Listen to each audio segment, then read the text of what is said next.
Car accident, a body found under a bridge, a gunshot to the chest. 3 deaths in less than as many years, and even though they were all suspicious, none were classified as a murder. All 3 deaths were connected to one woman. Was the fake will found after the first death the reason for the other two? Or were they just very odd coincidences in a case that rattled a southern Arkansas town to its core? This story still has loose ends and has left more questions than answers. Hunker down, kids. This one is a doozy.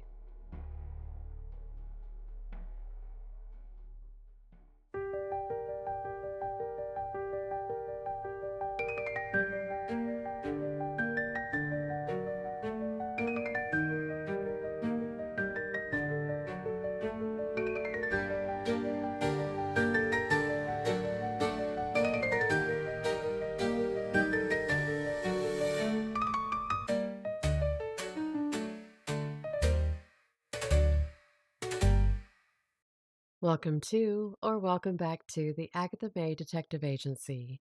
I'm Agatha May, and I'm so glad you've joined me for a new case. Well, new to us.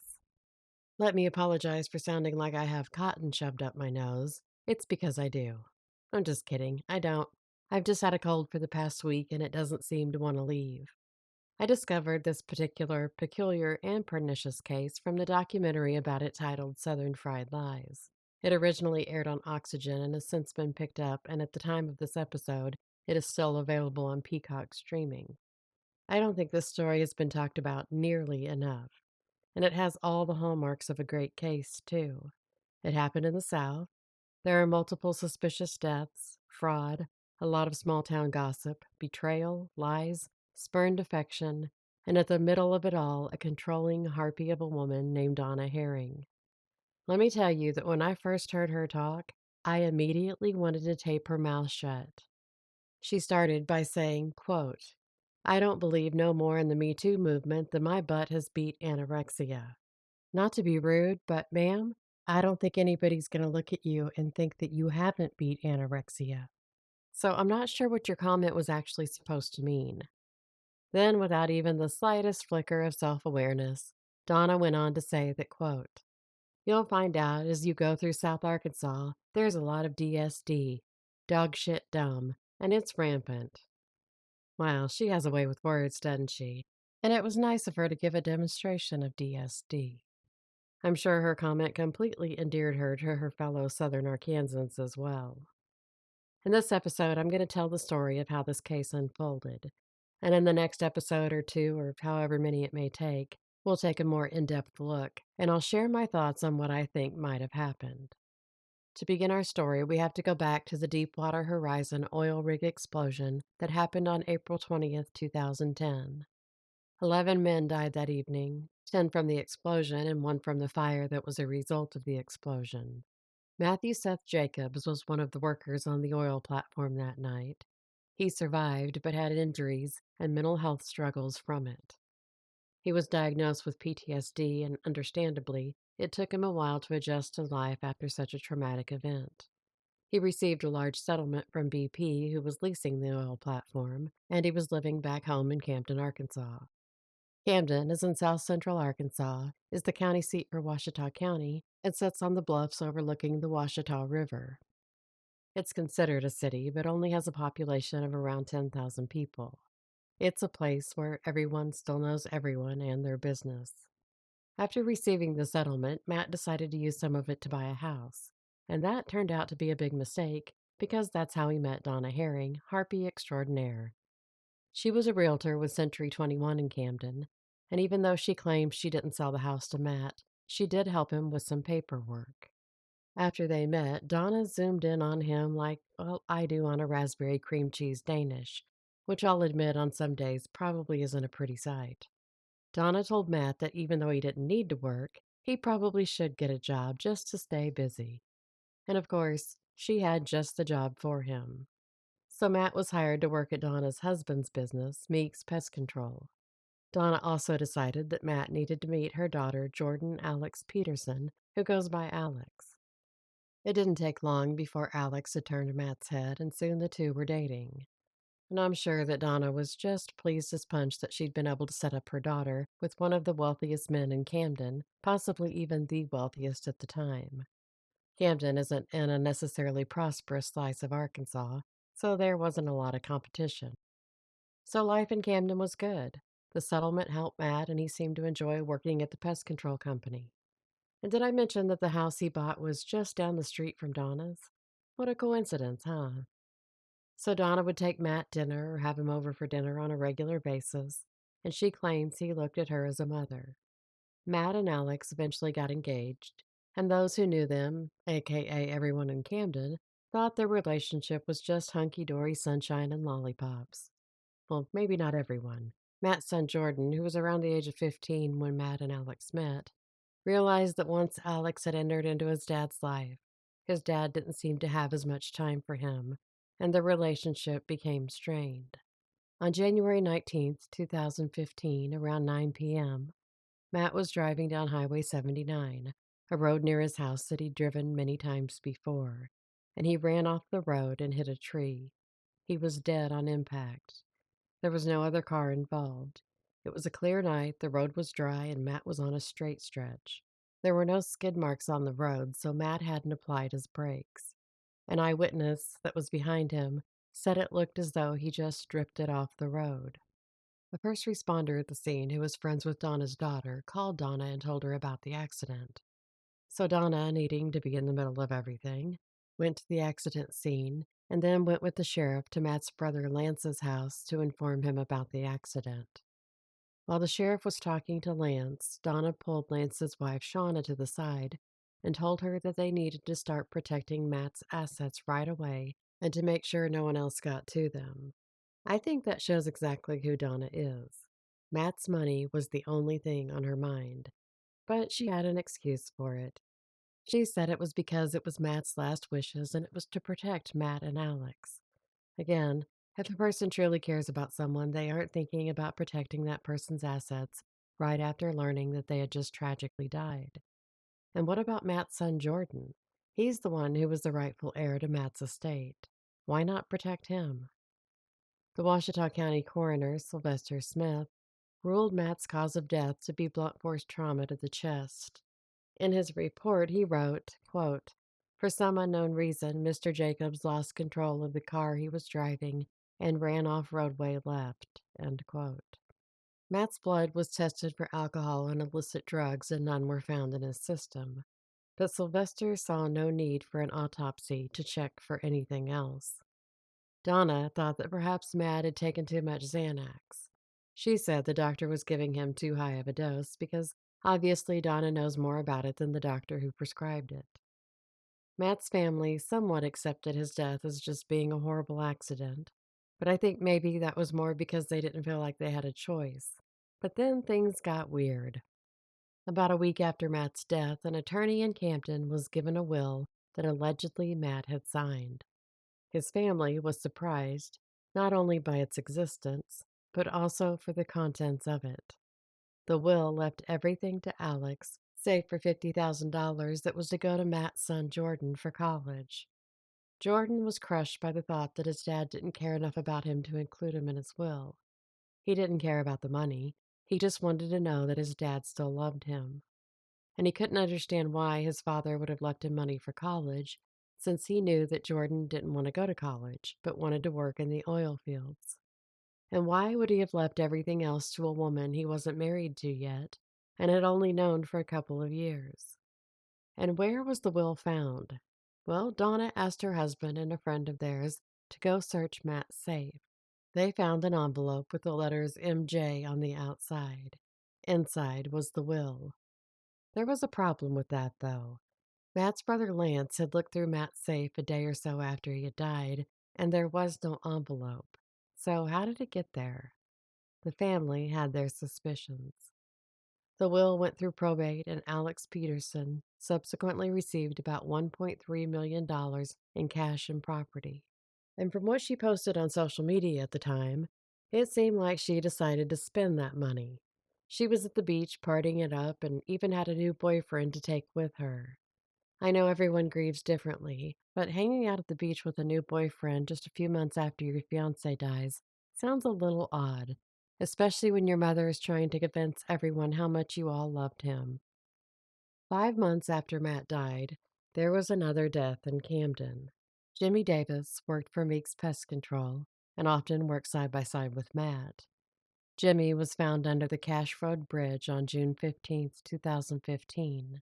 According to the then police chief Boyd Woody, Jimmy was seen at a convenience store buying beer and then was walking home. The last time someone saw him, he was standing on that bridge. The explanation from law enforcement was that he had either jumped or fell from the bridge. Jimmy's body was sent to the state crime lab, and the cause of death came back as undetermined. But for some reason, Chief Woody said that the Camden Police Department determined that it was a case of accidental drowning. Well, what in the hooty hay? How could it have been an accidental drowning when drowning wasn't listed as the cause of death? More importantly, why did Boyd the Royd feel the need to classify it as such? And in the documentary, do you know whose kitchen he was sitting in when he was spouting this nonsense? Donna Herring's. Yep, Donna and Boyd are buddies. And isn't that just the specialist special? When the coroner, Sylvester, was asked about Jimmy Davis, he said he couldn't remember him. Sir, according to the Arkansas Department of Health, in the years from 2012 to 2016, Ouachita County only had an average of 21 accidental deaths per year. So you aren't going to remember someone who was found under a bridge and had been dead for a day or so? I don't believe him for a second. But I think it's interesting that he found it necessary to pretend like he didn't remember. And wouldn't you just know it, Sylvester is another of Donna's buddies. So Matt is dead, Jimmy's dead, Alex is on the beach with her new beau, and that's when Matt's brother Lance decided that there was just too much weirdness happening.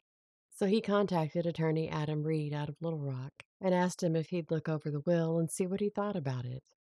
So Adam looked, and he thought a lot of things about it. The first thing he noticed was that the will had been created on a do-it-yourself website and was definitely not written up by an attorney or anyone who knew anything about how to write a will. He researched a little and discovered that the will was created on the website FormSwift. So Adam called them and asked for information about Matt's will.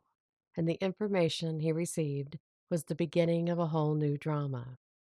The person who had drafted the will was Donna Herring, which might not have been too suspect. Maybe she was just helping Matt out, except for the fact that the will was created 5 days after he had died. Not only did the will leave the bulk of the estate to Alex Peterson, but Donna had also selected that Matt wanted to be cremated and his ashes given to Alex. Matt was already buried before she ever drafted the will, so why put cremation instead of burial? Was she thinking that his body would be exhumed so he could be cremated? What gives, Donna?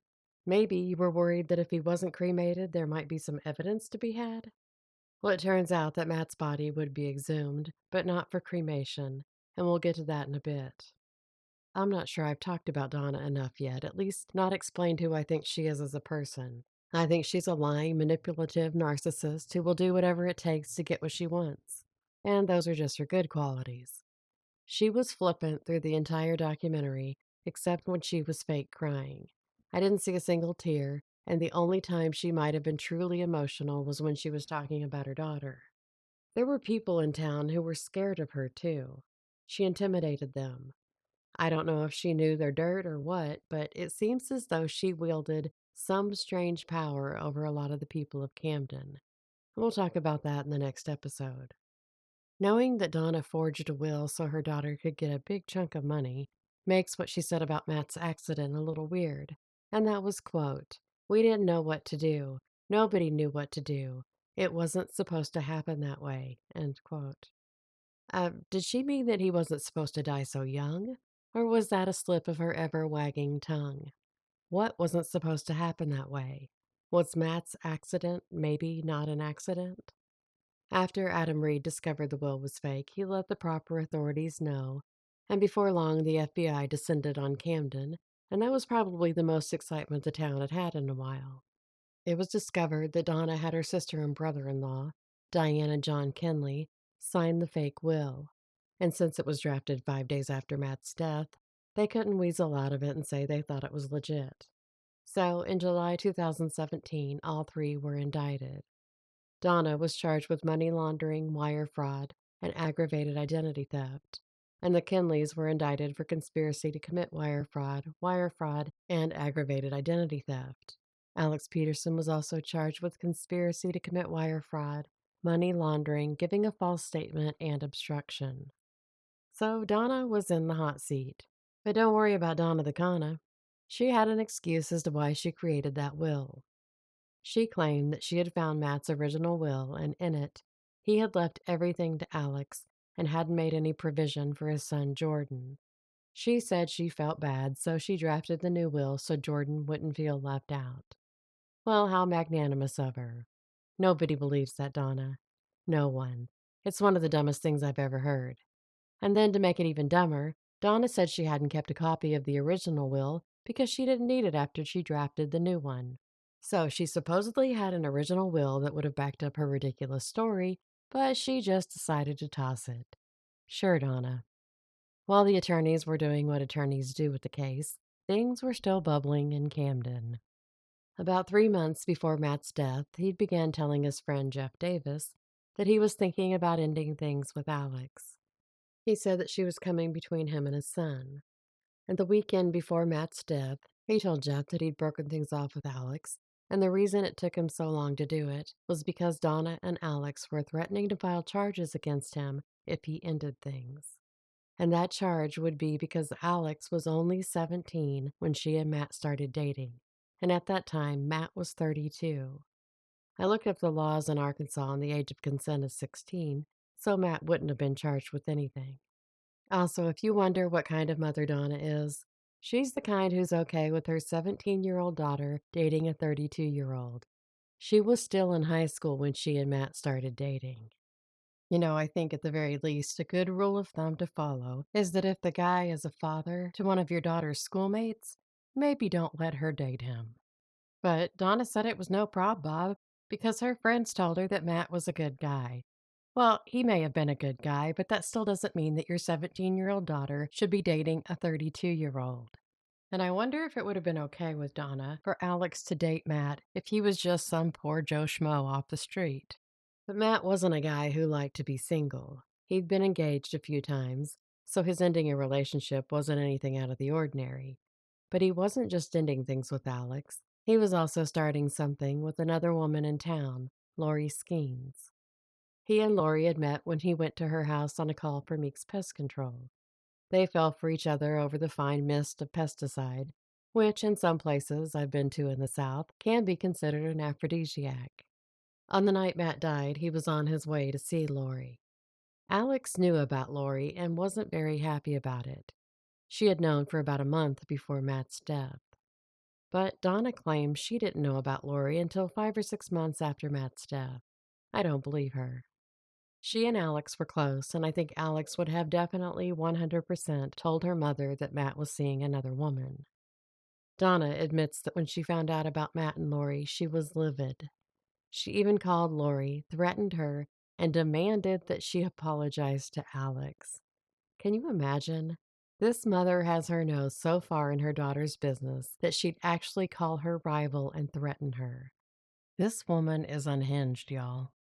Lori was subpoenaed to testify at Donna's trial, but she never made it to court. On December 30th, 2017, police were called to the home of Lori Skeens. She was found in her bedroom, in bed, lying on her left side, and she was dead from a gunshot wound to the chest. Her death was ruled a suicide. But you know who signed the death certificate? Sylvester Smith. There was no autopsy and doesn't seem to have been any investigation at all. I think it's just a little weird that one of the witnesses in Donna's case was found dead before the case went to trial. It was said that Lori had struggled with depression and had suicidal ideation in the past.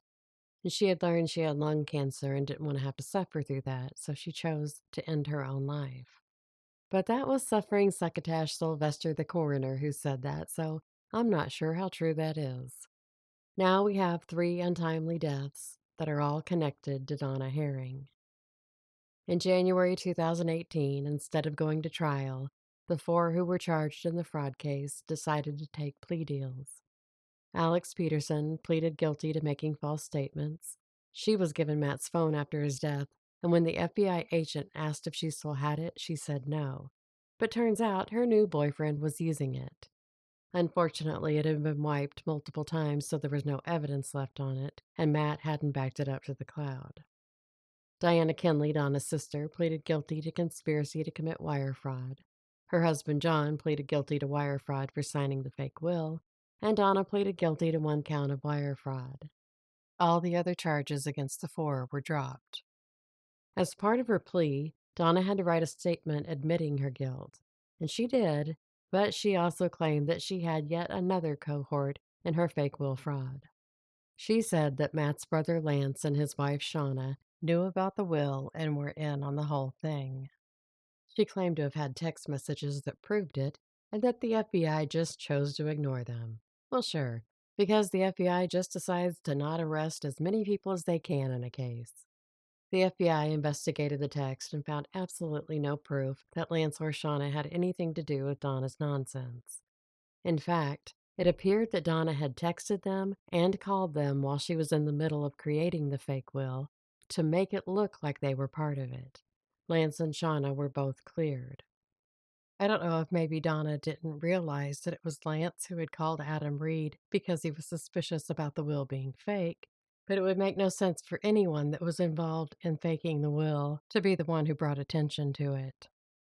It would be almost 2 years before the sentencing hearings. During the investigation of the wire fraud itself, the FBI was also looking into Matt's death. They couldn't figure out why he ran off the road and didn't seem to try and avoid the tree. And with there being a fake will involved, it just seemed a little suspicious. So a few weeks after the pleas were entered, Matt's body was exhumed. But that was weird too, because why wouldn't it be in this case? The FBI agent on the case, Tanya Sablatura, was working with the Arkansas State Police, the Camden Police, and Coroner Sylvester to coordinate the exhumation. The ink was barely dry on the order from the judge to allow the exhumation, and Sylvester already had a crew at the cemetery getting to work. He didn't notify the FBI, he didn't notify Matt's family, he didn't notify the state police, he just started digging. Why was he in such a hurry to get Matt's body out of the ground? Why not follow procedure and let the other agencies involved know when it was going to happen? The family should have definitely been notified. Sylvester's statement about it was that he was just trying to hurry and get it done because somebody could be literally getting away with murder. Matt's body was tested for around 300 different drugs and narcotics, and nothing was found. There wasn't any testing for poisons done because those tests have to be specifically for a particular poison. After the autopsy, Sylvester said he felt like he was vindicated and that he knew Donna and, quote, she wouldn't kill nobody, not over no money, end quote. So she might kill someone for another reason? I wonder if she'd kill someone for dumping her daughter. On November 12, 2019, Donna Herring was sentenced to 41 months in federal prison and 3 years of supervised release. John Kinley received 12 months in federal prison with 3 years of supervised release, and Diane Kinley was sentenced to 18 months in federal prison with 3 years of supervised release. Between the three of them, they had to pay restitution of over $130,000. And I think Diane's sentence was longer than her husband's because it was her debit card that was used on FormSwift to purchase the will. Alex Peterson received 6 months of house arrest and 3 years of supervised release. Dwayne Keyes, the United States Attorney for the Western District of Arkansas, had this to say about the sentencing, quote, I hope that the conviction and sentence in this matter represents some comfort to Matthew Jacobs' son, Jordan Jacobs, who was the victim of the scheme to disinherit him in the wake of his father's tragic passing. I also hope that these sentences send a message to those who would seek to abuse the integrity of the Arkansas state court system. This particular scheme, through its use of a fraudulent will and fake attestations, was an assault on the rule of law. I am thankful to the FBI in particular for their dogged determination in pursuing this $1 million fraud, and to the district court for making clear that when white-collar offenders go big, they don't get to go home with probationary sentences. End quote. On January 22, 2020, Donna self-surrendered to the Bryan Federal Prison Camp in Bryan, Texas. She was released 13 months later due to the COVID outbreak. At the end of the documentary, there was a clip showing Donna standing at Matt's gravesite. She had a tissue or a napkin or something and was wiping dust and dried grass off the tombstone.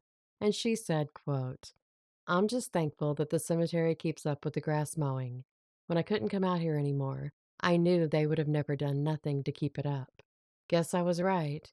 But I bet if it had an ATM hooked to it and they had the card, I'd bet they'd come see it." End quote. Bitch, this is a rooster in your own house, and you can't be bothered to get the cobwebs off of it before TV cameras show up.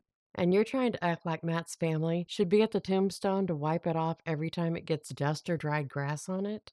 And the family wasn't the one who faked a will to get Matt's money. You were, you miserable cow. And you know what Donna said about her dusty-ass roosters? She said that roosters and snowmen were her favorite kind of men, because if a rooster made you mad, you could kill him and fry him up. And if a snowman made you mad, you could melt him. What a charmer. I don't know if you've noticed, but I really do not like Donna Herring. At the time of the show's taping, Alex was no longer communicating with her mother, and that's probably the hardest punishment for Donna. I'll be back soon with part 2 of this story, and we'll dig a little deeper into this case, and I'll share some information I found about those involved. Thank you so much for being here. Please like, share, comment, and subscribe as this helps the channel grow. Until next time, stay safe and be happy.